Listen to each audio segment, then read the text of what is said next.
हे कैसे हो आप सब। इस वीडियो के अंदर हम स्टार्ट करेंगे 11 चैप्टर जिसका नाम है मेंसुरेशन। तो स्टार्ट करते हैं 11.1 एक्सरसाइज से। अब इसका फर्स्ट क्वेश्चन है। इस क्वेश्चन के अंदर हमें दिया हुआ है कि दो फील्ड हैं, एक स्क्वायर फील्ड और एक रेक्टेंगुलर फील्ड। स्क्वायर फील्ड की हमें साइड दी हुई है 60 मीटर और रेक्टेंगुलर फील्ड की लेंथ हमें दी हुई है 80 मीटर। ठीक है। और हमें क्वेश्चन के अंदर ये दिया हुआ है कि दे हैव सेम पेरीमीटर, मतलब इन दोनों फील्ड का पेरीमीटर सेम है। अब हमें बताना है कि इन दोनों फील्ड में से किसका एरिया ज़्यादा है। ठीक है। तो ये हम चीज़ कैसे निकालेंगे, हम क्या करेंगे, हम इन दोनों का एरिया निकाल लेंगे। ठीक है। तो स्क्वायर का एरिया तो हम निकाल सकते हैं, हमें यहाँ पे साइड दी हुई है। बट रेक्टेंगल का एरिया हम नहीं निकाल सकते। क्यों? क्योंकि यहाँ पर हमें सिर्फ लेंथ दी हुई है, हमें ब्रेड्थ नहीं दी हुई है। ठीक है। तो हम क्या करेंगे, हम सबसे पहले इसकी ब्रेड्थ निकालेंगे। हम कैसे निकालेंगे? देखो, हमें पता है क्वेश्चन के अंदर कि इन दोनों फील्ड का पेरीमीटर सेम है। क्वेश्चन के अंदर हमें दिया हुआ है कि perimeter of square is equal to perimeter of rectangle. तो ये इक्वेशन हम यूज करके इसकी ब्रेथ निकाल लेंगे। ठीक है। तो पेरीमीटर ऑफ स्क्वायर, स्क्वायर का पेरीमीटर क्या होता है? ये होता है 4 × A, जहाँ पर A होती है उस स्क्वायर की साइड। ठीक है। और पेरीमीटर ऑफ रेक्टेंगल क्या होता है? ये होता है 2 × L + B। ठीक है। ए की वैल्यू हमें दी हुई है 60 मीटर, तो हम यहाँ पे पुट करेंगे 4 × 60।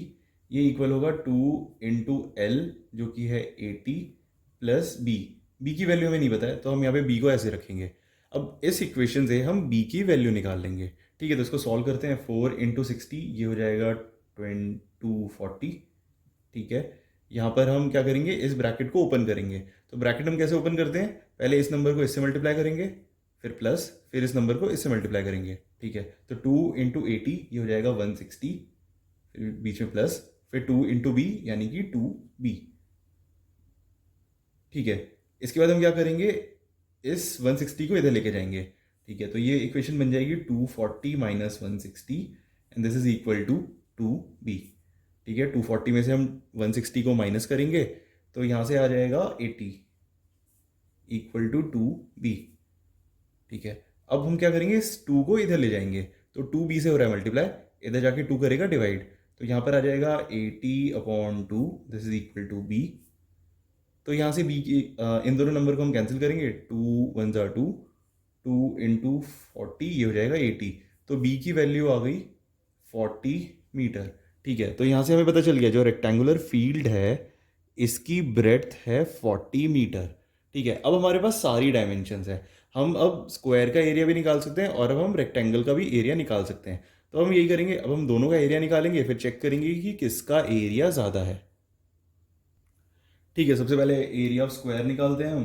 तो एरिया ऑफ स्क्वायर, ये क्या होगा? एरिया ऑफ स्क्वायर का फॉर्मूला होता है ए स्क्वायर, जहाँ पर ए होती है उस एरिया उस स्क्वायर की साइड।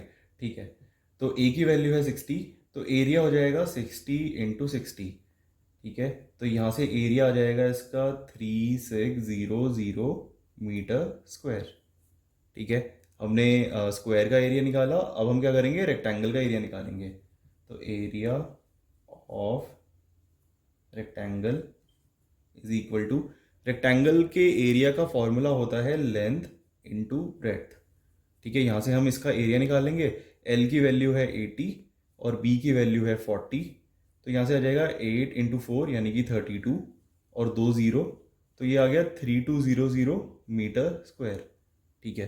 तो हमें बताना था कि इन दोनों में से किसका एरिया ज़्यादा है। तो यहाँ से हमें पता है कि 3600 इज़ ग्रेटर देन 3200। इसका मतलब area of square is greater than the area of rectangle. तो इस क्वेश्चन का आंसर आ जाएगा कि square has the greater area. ठीक है। तो आप अपने आंसर में लिखना कि area of square is more than the area of rectangle. Second question के अंदर हमें दिया हुआ है कि मिसेस कौशिक हैं, उनके पास एक ये प्लॉट है, एक स्क्वायर शेप का एक प्लॉट है जिसकी डायमेंशन है 25 मीटर और 25 मीटर। अब उन्हें क्या करना है, उन्हें ऐसे बीच में घर बनाना है और बाकी जो एरिया है उन्हें वो गार्डन के लिए छोड़ना है। ठीक है। तो उन्हें घर बनाना है 20/15 के एरिया के अंदर, इतने एरिया में घर बनाना है और बाकी एरिया उनको गार्डन के लिए छोड़ना है। ठीक है। अब क्वेश्चन के अंदर दिया हुआ है कि गार्डन को डेवलप करने में इतने रुपए लगेंगे, मतलब 55 रुपये लगेंगे 1 मीटर स्क्वायर के लिए। गार्डन के डेवलपमेंट की कॉस्ट है 55 रुपीज़ पर मीटर स्क्वायर। हमें बताना है कि पूरा गार्डन डेवलप करने में उनके कितने पैसे लग जाएंगे। ठीक है, तो ये हम कैसे करेंगे? सिंपली हम क्या करेंगे, पहले ये जो गार्डन है, ये एरिया होगा गार्डन का, हम क्या करेंगे, इसका एरिया निकाल लेंगे और फिर उस एरिया को हम इससे मल्टीप्लाई कर देंगे, तो हमें पता चल जाएगा कि टोटल कितनी कॉस्ट आएगी गार्डन डेवलप करने में। ठीक है, तो हम एरिया ऑफ गार्डन कैसे निकालेंगे? हम क्या करेंगे, हम पहले पूरे प्लॉट का एरिया निकालेंगे, उसमें से हम माइनस कर देंगे जो हाउस का एरिया होगा वो, है ना। हम क्या करेंगे, हम ये स्क्वायर का एरिया निकालेंगे, उसमें से हम ये रेक्टेंगल का एरिया माइनस कर देंगे, तो हमारे पास बचा हुआ जितना एरिया है वो आ जाएगा। फिर उस एरिया को हम इस नंबर से मल्टीप्लाई करेंगे तो हमें पता चल जाएगा कि टोटल कितने रुपए लगेंगे। ठीक है, तो अपना आंसर हम स्टार्ट करते हैं। हम लिखेंगे area of garden is equal to area of plot minus area of house. जो एरिया ऑफ गार्डन होगा वो इक्वल होगा area of plot minus area of house के। ठीक है, तो हम क्या करेंगे, अब हम निकालेंगे एरिया ऑफ प्लॉट। तो प्लॉट का एरिया क्या होगा, प्लॉट एक स्क्वायर है, तो इसका एरिया हो जाएगा 25 × 25। ठीक है, तो हम यहाँ पे लिखेंगे 25 × 25 minus area of house. House का एरिया क्या होगा, ये होगा L × B, यानी कि 20 × 15। तो हम यहाँ पे लिखेंगे 20 × 15। ठीक है, अब हम इसे सॉल्व करेंगे तो 25 का स्क्वायर ये होता है 625। ठीक है, माइनस 20 × 15। तो इसको हम कैसे मल्टीप्लाई करेंगे, हम 15 को 2 से मल्टीप्लाई करेंगे, तो 15 × 2 ये होता है 30 और इसके बाद एक 0, तो ये आ गया 300। ठीक है, तो एरिया ऑफ गार्डन हो जाएगा 625 माइनस 300, यानी कि 325 मीटर स्क्वायर। तो एरिया ऑफ गार्डन आ गया 325 मीटर स्क्वायर। ठीक है, तो टोटल एरिया है गार्डन का इतना। 1 मीटर स्क्वायर गार्डन डेवलप करने में 55 रुपये लगते हैं, तो 325 मीटर स्क्वायर डेवलप करने में कितने रुपए लगेंगे? तो वो लगेंगे 325 × 55, टोटल इतने रुपए लगेंगे। ठीक है, तो आप यहाँ पे लिखना कि cost for developing the garden will be equal to 325 × 55। ठीक है, अब हम इसको सॉल्व कर लेंगे। 325 × 55, तो ये आएगा 5 × 5 ये होगा 25, 5 2 10, फिर 5 3 15। तो 5 से मल्टीप्लाई किया ये है, तो अगेन 5 से मल्टीप्लाई करना है, तो हम डायरेक्टली इसको ऐसे लिख सकते हैं यहाँ पे। ठीक है, अब हम इन दोनों को ऐड कर लेंगे, तो यहाँ पे आएगा 5, यहाँ पर आएगा 7, यहाँ पर आएगा 8, यहाँ पर आएगा 7, यहाँ पर आएगा 1। ठीक है, तो इसका आंसर आ गया ₹17875। तो गार्डन डेवलप करने में टोटल लगेंगे 17,875 रुपीज़। थर्ड क्वेश्चन के अंदर ये एक गार्डन है, इसकी शेप कुछ ऐसी है, मतलब ये बीच में रेक्टेंगल है और साइड में ये है सेमी सर्कल। ठीक है, अब इसकी पूरी लेंथ है ये है 20 मीटर और इसकी जो ब्रेड्थ है ये है 7 मीटर। हमें क्या करना है, हमें इस फील्ड का एरिया निकालना है और इसका हमें पेरीमीटर निकालना है।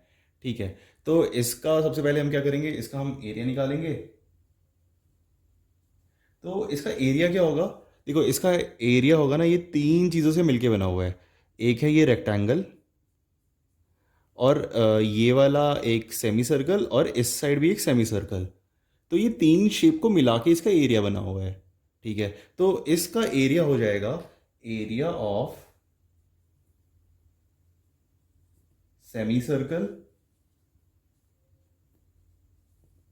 Plus area of rectangle plus area of semi circle. ये इन 3 चीज़ों से मिलके इसका एरिया बना हुआ है। ठीक है, तो हम यही करेंगे, हम तीनों का एरिया निकालेंगे फिर हम उन्हें ऐड कर लेंगे। ठीक है, तो एरिया ऑफ सेमी सर्कल, तो हमें क्या करना है, हमें इस सेमी सर्कल का एरिया निकालना है। तो एरिया ऑफ सर्कल क्या होता है, एरिया ऑफ सर्कल होता है πr², यानी कि एक पूरा सर्कल है तो उसका एरिया होगा πr²। अब अगर हमें सेमी सर्कल मतलब सिर्फ उसका हाफ एरिया निकालना होगा तो हम क्या करेंगे, इस एरिया को हम 2 से डिवाइड कर देंगे, तो सेमी सर्कल का एरिया हो जाएगा πr² / 2। ठीक है, तो यहाँ पर सेमी सर्कल का एरिया होगा पाई आर स्क्वायर बाय 2। उसके बाद सेकंड एरिया क्या है, एरिया ऑफ रेक्टेंगल, तो ये हो जाएगा L इंटू बी। फिर इसके बाद फिर से हमें क्या निकालना है, एरिया ऑफ सेमी सर्कल, तो ये होगा पाई आर स्क्वायर बाय 2। ठीक है, तो ये तीनों चीज़ें अगर हम ऐड करेंगे तो हमें मिल जाएगा इस पूरे गार्डन का एरिया। ठीक है, तो अब हमें क्या करना है, हमें आर, एल और बी इन तीनों की वैल्यू निकालनी है। तो एक एक करके सबकी वैल्यू निकालते हैं। सबसे पहले हम निकालते हैं आर की वैल्यू। तो देखो हमें ये जो गिवन है ये है 7 मीटर।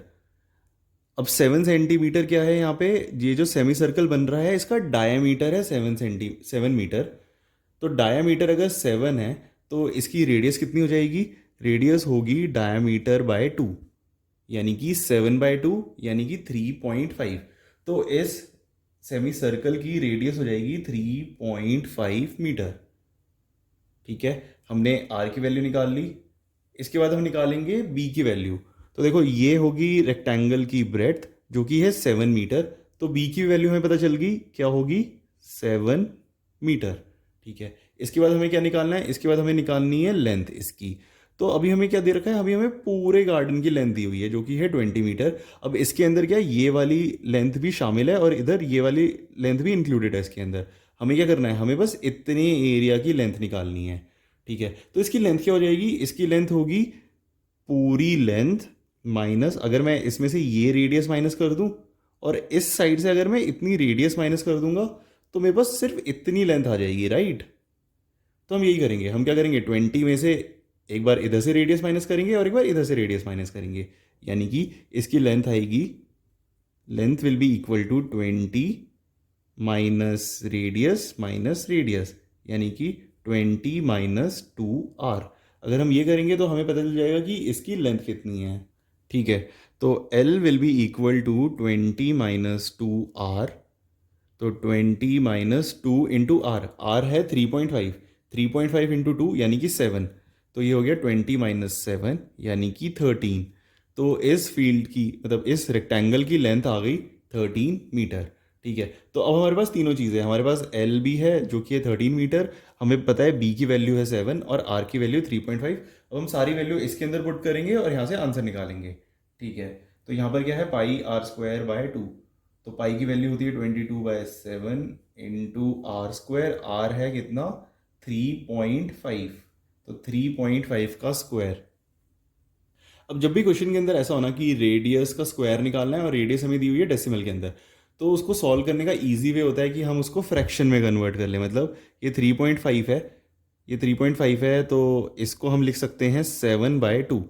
तो हम यही करेंगे, यहाँ पे आर को हम लिखेंगे 7/2। तो ये हो गया 7/2 का स्क्वायर इंटू 1/2। इसकी वैल्यू कुछ ऐसे कन्वर्ट हो जाएगी। ठीक है, मैं फिर से आपको बताता हूँ। तो इसकी वैल्यू हम कैसे निकालेंगे, पहले हम लिखेंगे पाई, फिर उसके बाद हम लिखेंगे आर स्क्वायर। अब आर है 3.5, 3.5 को हम लिख सकते हैं 7/2, है ना। तो इसको हम लिखेंगे 7/2 का स्क्वायर, फिर होल अपॉन 2। तो जब भी होल अपॉन 2 होता है तो इसको हम ऐसे लिख सकते हैं सिंपल, मतलब जैसे पाई/2। तो इसकी वैल्यू आ गई पाई/2 इंटू 7/2 का स्क्वायर, फिर plus L into B. L है 7 और बी है 13। तो यहाँ से सिंपली हम निकाल लेंगे 7 इंटू 13, तो जो कि होता है 91। तो एल इंटू बी करके आ जाएगा 91, फिर plus pi R square by 2। तो ये सेम टर्म है तो इसको हम ऐसे लिख लेंगे यहाँ पे पाई/2 इंटू 7/2 का स्क्वायर। ठीक है, तो इसको हम सॉल्व करेंगे। तो पाई इंटू 7 का स्क्वायर यानी कि 49। तो इसको हम लिखेंगे 49 पाई अपॉन 2 इंटू 2 स्क्वायर। तो 2 स्क्वायर होगा 4, 2 इंटू 4 यानी कि 8। तो ये आ गया 49 pi by 8 plus 91 plus 49 pi by 8। ठीक है, अब हम क्या करेंगे, अब हम इन दोनों को ऐड करेंगे। ठीक है, अब हम क्या करेंगे, इन दोनों टर्म को ऐड करेंगे। तो 49 pi by 8 plus 49 pi by 8, तो ये हो जाएगा 49 और 49 यानी कि इसको ऐड करते हैं 49 और 49, तो यहाँ पर आएगा 18, 1 कैरी, 8 प्लस 1 9, तो ये आ गया 98। तो इन दोनों को ऐड करके आएगा 98 पाई बाय 8। ठीक है, ये कुछ ऐसा आ गया 98 पाई बाय 8 प्लस 91। तो इसको हम सॉल्व करेंगे अब 98 इंटू पाई। अब पाई को हम लिखेंगे 22/7 और यहाँ पर है 8, फिर प्लस 91। इसको हम सॉल्व करेंगे। अब ये नंबर है ये 7 से कैंसिल हो जाएगा। 7 × 7, 7 × 1 7, 2 8, 7 × 4 ये आ गया 28। ठीक है, तो 7 × 14 ये आ गया 98। इसके बाद हम क्या करेंगे, अब बाकी जो जो कैंसिल हो सकता है वो हम कैंसिल कर लेंगे। तो 2 4 8, 2 × 11 22, इसको भी हम कैंसिल करेंगे। 2 2 2 4, 2 7 14। ठीक है, तो यहाँ पर आ गया 7 × 11/2, तो ये हो गया 77/2। तो ये पूरा नंबर बन गया 77/2, फिर प्लस 91। इसको हम सॉल्व करेंगे। 77/2 को यहीं पे हम सॉल्व कर लेंगे। तो 77 को अगर हम 2 से डिवाइड करेंगे तो क्या आएगा, 2 3 6, 1 7, 2 6 18, 2 8 16, यहाँ पे 1.05। तो ये आ गया 38.5। यहाँ से आ गया 38.5 प्लस 91। इन दोनों को हम ऐड करेंगे तो यहाँ से रिजल्ट आ जाएगा कितना, यहाँ पर आएगा 9, 3 और 9 ये आ गया 12, तो ये आ गया 129.5 मीटर स्क्वायर। ठीक है, तो इस पूरे गार्डन का एरिया आ गया 129.5 मीटर स्क्वायर। ठीक है, हमने एरिया निकाल लिया। अब सेकंड पार्ट में हमें क्या करना था, हमें निकालना है इसका पेरीमीटर। ठीक है, तो पेरीमीटर हम कैसे निकालेंगे, जितनी भी इसके साइड में लेंथ होगी हमें वो सब ऐड करनी है। ठीक है, तो क्या क्या चीज़ें हमें ऐड करनी पड़ेगी, इसको हम फिर से ऐसे करते हैं, ड्रॉ कर लेते हैं। तो ये 2 लेंथ है और साथ में है सर्कल की सर्कमफ्रेंस, सेमी सर्कमफ्रेंस बेसिकली। ठीक है, तो अगर मैं ये लेंथ ऐड करूं और ये लेंथ ऐड करूं, इसके बाद अगर मैं ये सर्कमफ्रेंस मतलब सेमी सर्कमफ्रेंस और इधर भी सेमी सर्कमफ्रेंस को अगर ऐड करूंगा तो मेरे पास पूरे गार्डन का पेरीमीटर आ जाएगा, राइट। तो यहाँ पर हम यही करेंगे। हम क्या करेंगे, यहाँ पर हम ऐड करेंगे L और यहाँ पे भी L, और यहाँ से जितनी भी ये सर्कमफ्रेंस आएगी, सेमी सर्कमफ्रेंस आएगी, वो ऐड करेंगे, और इधर भी जो सर्कमफ्रेंस आएगी हम वो ऐड करेंगे। तो हमारे पास पूरे के पूरे गार्डन का पेरीमीटर आएगा। ठीक है, तो हम यही करेंगे। हम करेंगे L plus semi circumference plus semi circumference, हम ये सारी चीज़ें ऐड करेंगे तो हमारे पास पूरा पेरीमीटर आ जाएगा। ठीक है, तो L की वैल्यू है 13 प्लस 13। अब हम निकालेंगे सेमी सर्कमफ्रेंस। अब सेमी सर्कमफ्रेंस क्या होता है, देखो ये होता है पूरा का पूरा सर्कमफ्रेंस। अगर मैं इसका हाफ लूँ, मतलब सिर्फ इतना सर्कल अगर मैं लूँगा तो ये हो जाएगा सेमी सर्कमफ्रेंस। मैं यहाँ पे ड्रॉ करता हूँ। अगर हम सिर्फ इतना निकालते हैं तो ये हो जाएगा सेमी सर्कमफ्रेंस। ठीक है, अब ये क्या होगा, ये होगा सर्कमफ्रेंस बाय 2। ठीक है, तो सेमी सर्कमफ्रेंस क्या हो जाएगा, सर्कमफ्रेंस बाय 2। सर्कमफ्रेंस क्या होता है, 2πr/2। यहाँ पे भी हम वही करेंगे, 2πr/2। ठीक है, तो ये 2 से ये 2 कैंसिल हो जाएगा और इससे ये 2 कैंसिल हो जाएगा। तो इधर आ गया 13 प्लस 13 यानी कि 26 प्लस πr, और इधर भी πr, तो ये आ गया 2πr। ठीक है, तो अब हमें क्या करना है, हमें 2πr निकालना है और उसमें हम 26 ऐड करेंगे तो हमारे पास आ जाएगा इसका पूरा पेरीमीटर। ठीक है, तो 2πr निकालते हैं पहले हम। 2 × π × r, तो 2 × 22/7 × r। r की क्या वैल्यू है, r की वैल्यू है 7/2। ठीक है, अब हम क्या करेंगे, इसको सॉल्व कर लेंगे। तो 7 से 7 कैंसिल, 2 से 2 कैंसिल, तो जो इसका सर्कमफ्रेंस है वो आ गया 22 मीटर। ठीक है, तो इस पूरे की वैल्यू आ गई 22 मीटर। अब हम क्या करेंगे, 22 के अंदर जो बचा हुआ नंबर था 26, हम वो ऐड करेंगे। सी ऐसा कुछ था ना, 26 प्लस 2πr, तो यहाँ पर आ गया 26 और 2πr की वैल्यू आ गई थी 22। तो इन दोनों को हम ऐड करेंगे तो यहाँ पर आ गया 8, यहाँ पर आएगा 4, तो ये आ गया 48 मीटर। तो इस गार्डन का पेरीमीटर आ गया 48 मीटर।